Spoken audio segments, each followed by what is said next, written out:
Well, boys, welcome again to Culture Couch Live. Now, it's a little bit of an extreme today. You and I are pretty neutral. We've had a pretty good couple of days.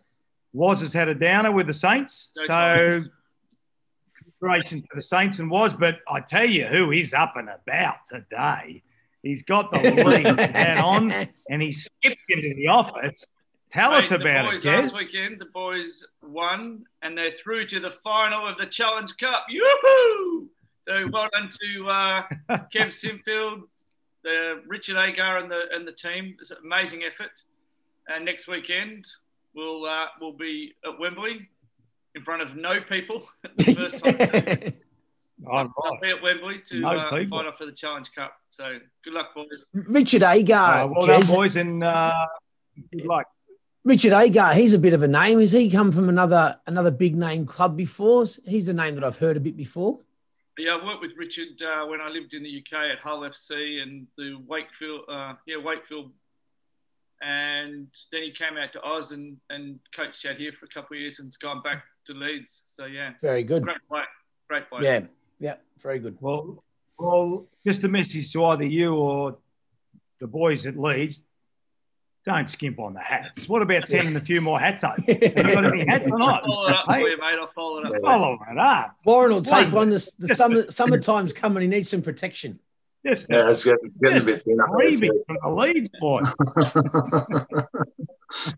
All right, guys, let's jump into it. The first question is from Carly. Why do leaders continually put up with poor behaviour? Yeah, very, very interesting question. Who am I going to throw this to first? Let me go to Jez first. So, Jez, why do leaders continually put up with poor behaviour? Mate, I don't know. It drives me insane.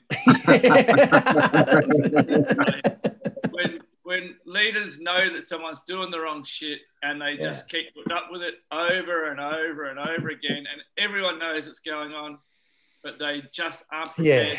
It's a difficult conversation to hold them to account. I don't know. I can't even add any more than that, mate. Just deal with it. Just deal with it. It's interesting, Em, as I throw to you, because I'll finish with Woz. But, Em, I'll throw to you, but is it laziness or to Jez's point, everyone knows it's happening. So what's stopping? Is it the laziness? Is it the thing, well, it might go away? Yeah. Is it not clarity around how we want people to act? Or is it, again, all of the above or even more than that? Yeah, I had a massive conversation today with one of our clients here in Canada who they've revamped their performance review system to match results and behaviours, which we've been talking about a bit recently. And it's just totally revolutionised the way that they're reviewing performance. I think first and foremost, they aren't very specific with their behaviours. So there's no real specific evidence to the leader that they're behaving badly. They hear it, but there's no specificity. So it turns into the too hard basket, like you mentioned. The other reason I see a lot of is that their performance is actually all right. Like they actually get pretty decent results. So they go, well, bugger it, I'll just keep him on board. I know he or she's not behaving great, but they're doing their job and they're getting the results I need. So just keep them there. And then the other thing I think that comes up in today's world is this concept of busyness. It just falls into the bucket of it's just too much. I've got too much other stuff and I haven't got the energy to deal with it. And I think that I've been talking a lot with our clients lately about creating space, that space for their own life to make those decisions and think about their leadership thinking and deal with the real problems. If they're too busy, it just falls into the bucket of, I haven't got the energy. So that's coming up a fair bit with the clients that I'm working with at the moment for sure. Yeah, is it as simple as businesses are just so outcome focused? So we'll overlook some really bad behaviour if the sales are ticking over and we think everything's going all right and we go, well, if I'm going to go to the board or, the CFO, we're paying the bills, things are going, is it too simplistic to say we're just so outcome focused that we're prepared to walk past all these obvious poor behaviours? No, it's not at all. I think that's probably the most critical aspect of why there's a challenge there. I agree with Jared, just deal with it. But I think looking at a couple of examples recently for myself, the first issue is if someone is critical to a specific outcome, as you've just alluded to, sucking that person out or challenging them so they either opt in or opt out. So if they opt in, they've changed their behaviour, that's a good outcome. But the risk of them opting out at a point where, say, you're 3/4 of the way through the project is so high that trying to bring someone new into that point, you delay the result for your clients or result for the business by 6 months, and the business can't deal with that particular situation happening. So it's better just to keep a bad performer there. But that's a self-fulfilling prophecy continually over time, because you get to that next one and then the next project starts or the next outcome starts, and then the person's critical to that again. So I think it's a huge risk. But I think also when you're outcome focused, this happened recently in my business, a lot of times when you go into challenge around, why is this happening? You're challenged based on the tactic. You're challenged based on the outcome. You're not having real conversations with the person as to why are you acting this way?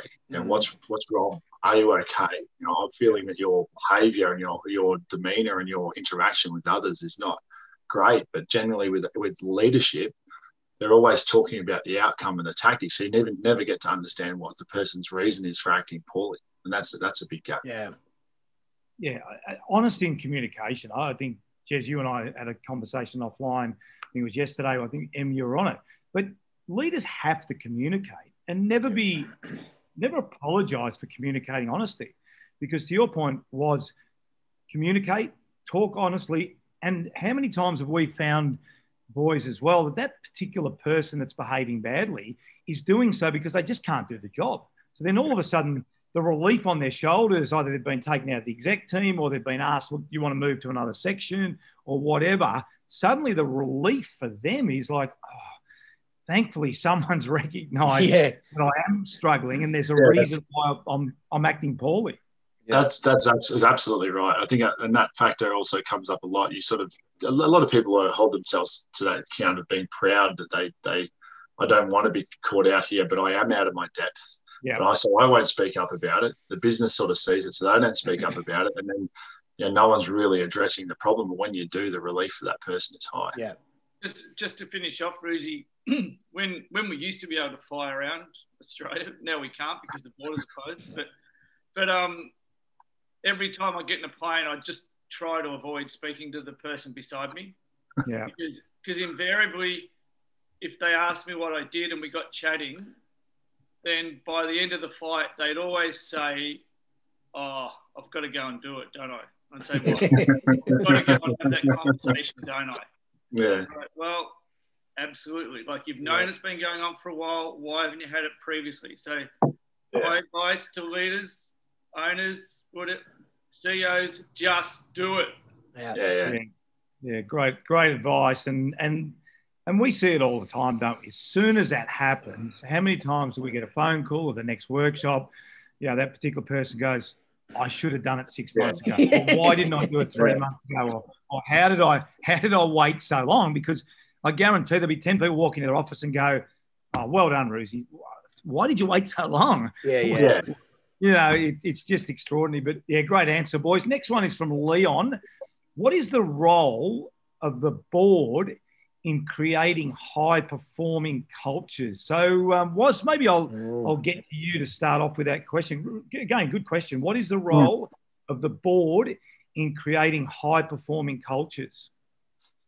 Yeah, I'll answer this interestingly similar to I answered the question, I think, a couple of weeks back. First off is board members generally get appointed because of their performance at an individual company to an outcome, not because they're great leaders. And that's a huge gap for me, because I think, as we know, performance and culture is a nice to have in businesses, where it should be an absolute necessity. And I think that's a massive gap today, not just for performance and culture in the business, but also the choosing of a board member themselves. And if they don't have that acumen or that skill set to know that performance and culture, our culture is a huge driver to business success, they're not going to ask right questions. They're not going to drill into the business and identify where the gaps are. They're not going to go layers deeper than the CEO or the C-suite to see what's happening in the trenches of the business. And then they don't have any insights to where there is performance gaps because culture is sucking. So the board should look more beyond outcomes, look beyond the top and bottom line and the growth trajectory of the business. Because while a business could be hitting a number that they're happy with, it could be 10 times that if they were to identify gaps in the organisation to where culture is poor because the C-suite leadership team or the group that's overseeing the business just don't have any real appropriate approach to performance and culture. So I think that's for me the big gap that I see today in that group. Just following up from that, because I guess it is easy to hoodwink the board, isn't it? I mean, if the CEO's the only one going to the board meeting every month or whatever, it's easy for the CEO to tell the board exactly what they want to hear. The outcome. What are some tips you can give to the board, following up from Waz's comment? Because you really do need to understand the culture, but it's very hard if the only person fronting the board is the CEO every month. Yeah, a couple of things, Ruzi. The first one is make culture a priority on the board. So make it part of your agenda. So ask questions about the culture. Don't just, as Waz said, don't just go to the results. Because if you start to dig into the behaviours of the team and how we're getting the results, not just what are the results, then you'll start to work through, okay, there may be some things wrong there. What are the relationships like within the teams of the organisation? The second thing is build relationships with members of the company. So as board members, we shouldn't just be people that we see in the annual report, pictures or on the website. We actually should be people who've got an interface with the business. And if we start to have an interface with the business, then we'll start to get a feel for what's going on. Yeah. I think if I throw to you, Rizzy, on this a little bit, because I think in sporting teams, what you see is the successful teams have good chairmen, good boards, good CEOs who are really, they're not interfering in the business, but they're very aligned with the direction and the strategy that we're taking. Would you agree with that?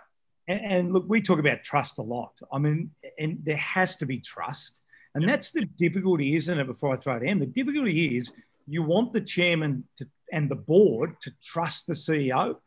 But if that is eroded for whatever reason, it's very difficult to get that back. And then you start to get the board being involved in things they shouldn't be, et cetera, et cetera. Then all of a sudden the CEO loses faith in the senior coach. And I've seen it become a mess. Fortunately, in my time at Sydney and my time at Melbourne, there was really good alignment throughout the whole organisation. And I think as I hand over to Em, do we need to think through who is on the board? To Waz's point, do you think we think enough about the capabilities of our board members to actually build trust and build relationships with enough staff within the organisation? Yeah.